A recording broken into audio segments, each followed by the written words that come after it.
রিয়া তুমি সব কি করছো? কলার ছাড়ো, সবাই দেখছে।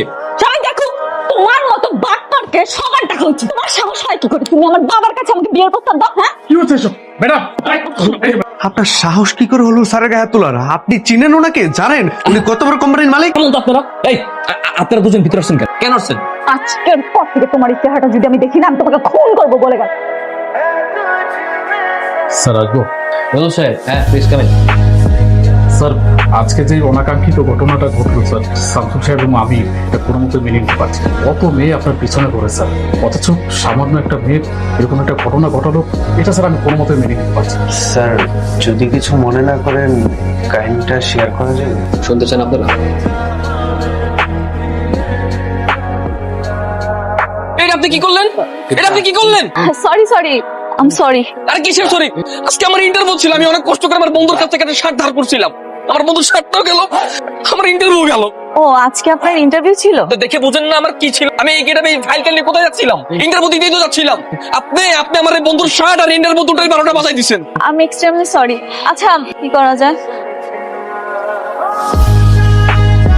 মামা, শপিং মলটা এখনো খুলেনি? না মামা, আরো আধা ঘন্টা পরে খুলবেন। হইছে, আজকে আমার ইন্টারভিউ দেওয়া হবে না। আমার আজকে আর ইন্টারভিউ দেওয়া হবে না। আচ্ছা আপনি তো প্যানিক হবেন না, চলুন অন্য কোথাও যাই। অন্য কোথাও যাবো মানে? আমি কি আপনার সঙ্গে ঘুরতে এসেছি যে এক জায়গা থেকে আরেক জায়গায় যাবো? যারা এখন কি করবো রে, বুঝতে পারছি না তো। একটা আইডিয়া আছে।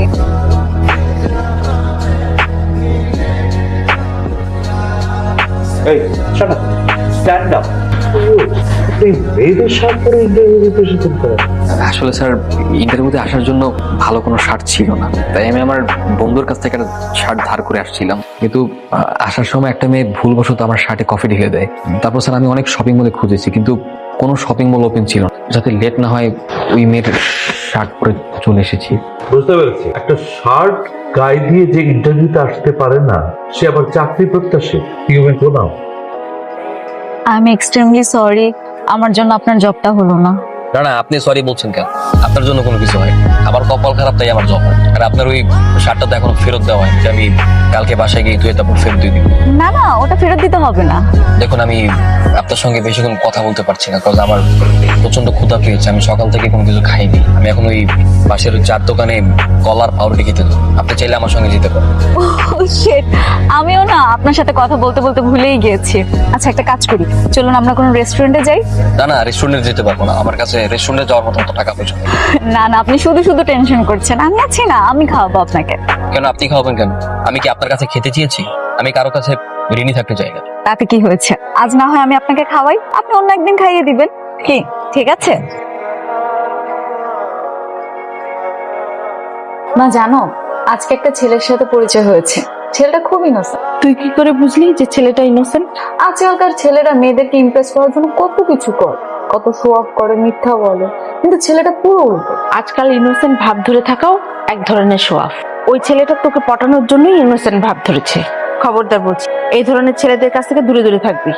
না না মা, ছেলেটা আসলে ইনোসেন্ট। এখন তো আমার কথা তোমার পছন্দ হচ্ছে না। যেদিন ওই ছেলেটার আসল রূপ দেখবি সেই দিন বুঝবি। এখন তাড়াতাড়ি দুধটা শেষ করে শুয়ে পড়। বলেছে তুমি তো ওকে দেখোনি, এই জন্য বলছো। কেমন আছেন? আলহামদুলিল্লাহ ভালো, কিন্তু কে বলছেন? ওরে বাবা, আমার নাম্বারটাও সেভ করেন। ঠিক আছে, তাহলে আমি ফোন রেখে দিই। না না না না না না, মনে পড়ছে। তো কি করছেন? আমার আসলে আমার সিম প্রবলেম হয়েছে, এই কারণে কোনো নাম্বার সেভ থাকে না।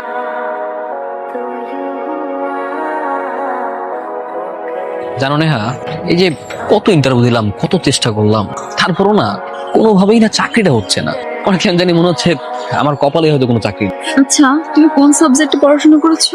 Business and management. তুমি বিজনেসে পড়াশোনা করেছো, তাহলে তো বিজনেস করতে পারো না? শোনো, বিজনেস করতে হলে প্রথমে যেটা প্রয়োজন সেটা হচ্ছে ক্যাপিটাল, আর আমার কাছে যেটা নেই বর্তমানে সেটা ম্যানেজ করা পসিবল। তার থেকে চাকরি খোঁজাইবে। মন খারাপ করো না, একদিন ঠিকই চাকরি হয়ে যাবে, দেখো। আচ্ছা একটা কথা বলি, একটা জিনিস ভেবেছি, ভাবছি আমাদের রিলেশনটা তো অনেকদিন হলো, এখন বাবাকে বলা উচিত। হ্যাঁ, এমনও তো হতে পারে আমার বাবাই তোমাকে হেল্প করলো একটা চাকরি পাওয়ার জন্য। নেহা তুমি সব কি বলছো? আমি বেকার একটা ছেলে, আমার কাছে কোনো চাকরি নেই, আমি এই অবস্থায় তোমার বাবার সামনে যাবো? নেহা তুমি যতটা সহজ ভাবে ব্যাপারটা ততটা সহজ না, বাস্তবতা অনেক কঠিন। তোমার বাবা কোনো অবস্থাতে আমাকে এইভাবে মেনে নেবে না। আমি আমার বাবাকে চিনি, আমার বাবা খুব পছন্দ। এমনও তো হতে পারে বাবা তোমাকে একটা ভালো চাকরি দিল, তুমি বাবার কাছে যাও, কথা বলো। আমি আজকে রাতে গিয়ে বাবার সাথে কথা বলবো, কালকে সকালে তুমি বাবার সাথে দেখা করবে, ঠিক আছে?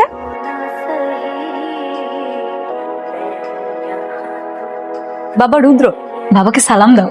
আঙ্কেল আসসালামু আলাইকুম। তুমি স্যার আপনি এখানে? বাবা, তুমি রুদ্রকে আগে থেকে চেনো না? এই ছেলে, তুমি সেই ছেলেটা না যে আমার অফিসে মেয়েদের ড্রেস পরে ইন্টারভিউ দিতে গেছিলে? জি স্যার। ও হ্যাঁ বাবা, ওটা তোমার অফিস ছিল। আগে জানলে তো এত কাহিনী হতো না। হয়েছে কি বাবা, ওই দিন হয়েছে, আর বলতে হবে না, তুই ভেতরে যা, আমি ওর সাথে কথা বলছি। কেন বাবা, আমরা সবাই একসাথে গল্প করি না? আমিও থাকি। আমি ভেতরে যেতে বলেছি, ভেতরে যাও, আমি ওর সাথে একা কথা বলছি। তুমি বসো, আমি নাস্তা নিয়ে আসি। আচ্ছা। এই ছেলে, কি নাম তোমার? জি রুদ্র হাসান স্যার। তোমার বাবা কি করে? আমার বাবা সরকারি অফিসের পিয়ন ছিলেন, গত বছর রিটায়ার করেছেন। হোয়াট? পিয়ন? তোমার সাহস হলো কি করে একটা পিয়নের ছেলে হয়ে আমার মেয়েকে বিয়ে করার স্বপ্ন দেখার? তোমার মতো একটা রাস্তার ছেলে যার একটা শার্ট কেনার ক্ষমতা নেই, সে এসেছে আমার মেয়েকে বিয়ে করতে? আরে তোমার তো ড্রাইভার হওয়ার যোগ্যতাও নেই। স্যার আমি জানতাম না যে নেহা আপনার মেয়ে। আমি যদি জানতাম নেহা আপনার মেয়ে, আমি কখনো এমনটা করতাম না। আরে আমার মেয়ে হোক আর যার মেয়ে হোক, অবস্থান বুঝে প্রেম করতে হয়। তোমার মতো একটা লোয়ার ক্লাস ছেলের সাথে আমি কখনোই আমার মেয়ের বিয়ে দেবো? স্যার আমার চাইতেও নেহা আমাকে অনেক বেশি ভালোবাসেন, আর আমি তো নেহার কাছে কোনো কিছু লুকাইনি। আমার অবস্থান আমাকে দেখে বুঝে শুনে নেহা আমাকে ভালোবেসেছে। আরে আমি জানি তো, জানি তোমার মতো থার্ড ক্লাস ছেলেরা কি করে মেয়ে পটায়। আমি জানি তোমরা কেন একটা মেয়ের পেছনে ঘোরো। টাকা তো না? কত টাকা চাই তোমার? আরে টাকার জন্যই তো ফাঁদ পেতেছো, তাই না? বলো, কত টাকা হলে তুমি আমার মেয়ের পিছু ছাড়বে?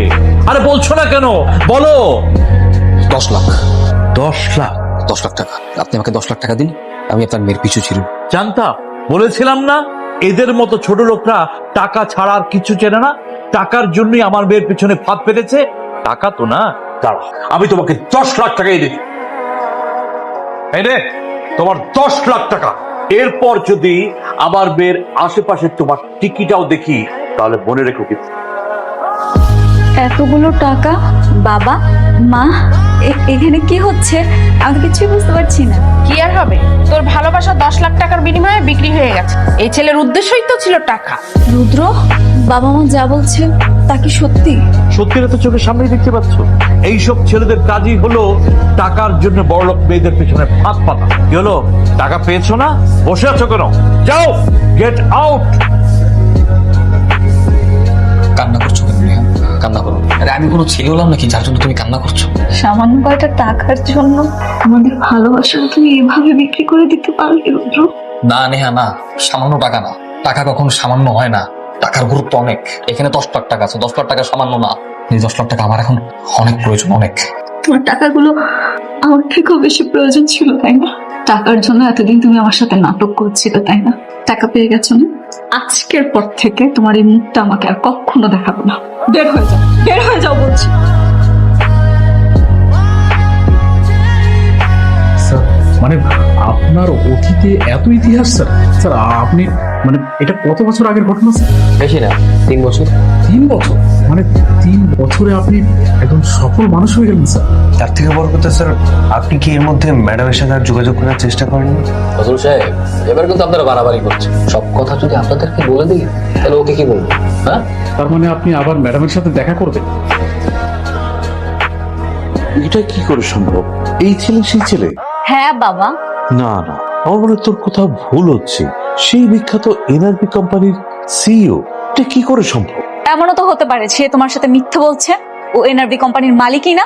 ওর পিয়ে শামসুল সাহেবের সাথে আমার 1 বছর ধরে পরিচয়। সিলেটের বিখ্যাত পাথর ম্যানুফ্যাকচারিং কোম্পানির সিইও, বিশাল ব্যবসা, দেশ বিদেশ থেকে অসংখ্য অর্ডার পাচ্ছে। আমি নিজেই তো ওই কোম্পানির ক্লায়েন্ট। কিন্তু মাত্র 2 বছরে এত সম্পত্তির মালিক কিভাবে হলো? নিশ্চয়ই কোনো অবৈধ পন্থা অবলম্বন করেছে। না না, আমার মনে হয় ওর সততায় মুগ্ধ হয়ে সারা পৃথিবী থেকে সে অর্ডারটা পাচ্ছে, এবং তাই এত দ্রুত, এত রাতারাতি সে এত বড় কোম্পানি দাঁড় করাতে পেরে। তুই যাই বলিস, আমার ওকেই জামাই হিসেবে চাই। দেখো, আমার ব্যবসার অবস্থা ভালো না, ব্যাংকের কাছে অনেক টাকা ঋণ। আমি আমি আমি এখন ঋণ শোধ করবো কোত্থেকে? এখন ওর কোম্পানি যদি আমাকে নিয়মিত পাথর দেয়, তাহলে হয়তো আমি আবার ঘুরে দাঁড়াতে পারবো। তুই আর আমোদ করিস না মা, প্লিজ, তুই মেনে নে। কখনোই না। যে মানুষটা ভালোবাসাকে টাকার কাছে বিক্রি করে দেয়, সে মানুষটা যত বড় লোকই হোক, আমি তাকে বিয়ে করতে পারবো।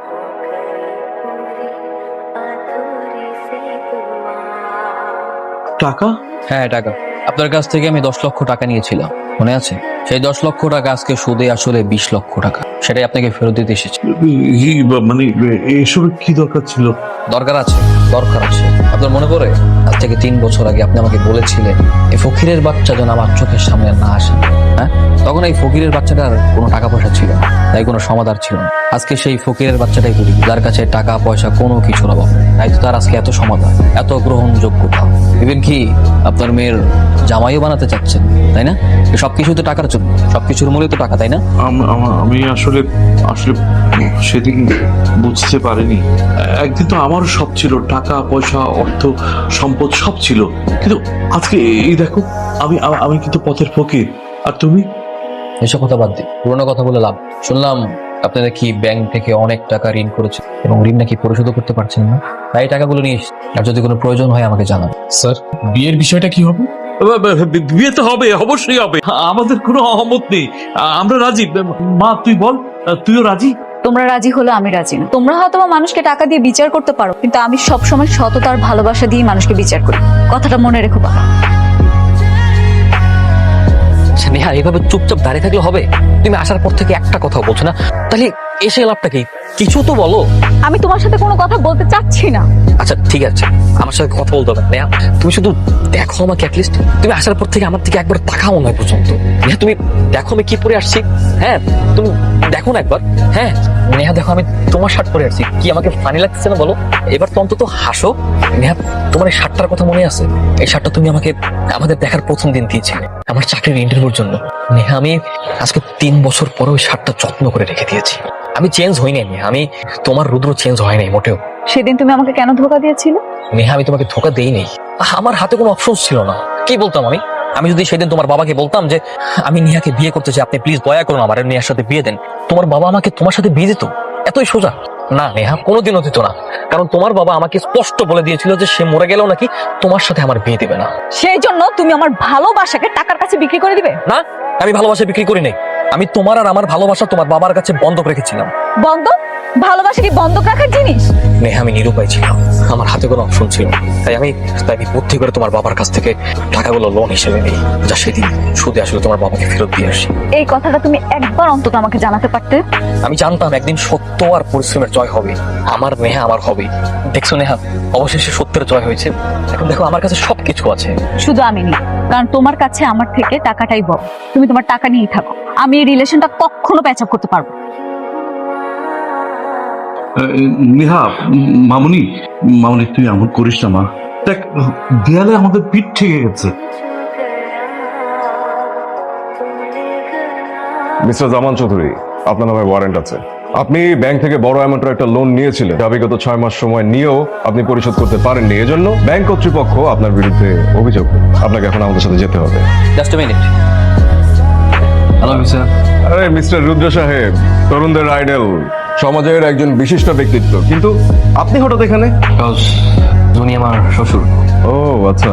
আমার অ্যাসিস্ট্যান্ট ম্যানেজার শামসুল আজকে দুপুরের মধ্যেই ব্যাংকের যাবতীয় যত ডিউস আছে সব ক্লিয়ার করে দিয়েছে। আই হোপ কালকের ভিতরে আপনি ক্লিয়ারেন্স পেয়ে যাবেন। হ্যাঁ, তাহলে তো ব্যাংক কেসটা উইথড্র করে নেবে। আমরা তাহলে আসি এখন। আর চৌধুরী সাহেব, সরি ফর ইন্টারাপ্ট। বাবা, আমি তোমার কাছে কৃতজ্ঞ। রানা আঙ্কেল, আমি কোনো কিছুই করিনি। যা কিছু করেছি, যা কিছু হয়েছে সবকিছু আপনার মেয়ের ফান্ড থেকেই হয়েছে। মানে আমার কোম্পানির যা কিছু আছে সবকিছু নেহার না। আর এই কথাটা বলার জন্য গতকালকে আমি তোমাকে ডেকেছিলাম যে আমার স্থাবর যত সম্পত্তি আছে, যা কিছু আছে, আমার যত বিজনেস আছে সবকিছু তোমার নামে। নেহা আমি একটি সুযোগ চাচ্ছি, প্লিজ এবার তোমাকে ক্ষমা করো। মামুনি এবারের মতো ক্ষমা করে দে। স্যার, নীরবতা হচ্ছে সম্মতির লক্ষ্য। আমার মনে হয় ম্যাডাম রাজি আছে। আমরা তাহলে বিয়ের আয়োজনটা করে ফেলি স্যার।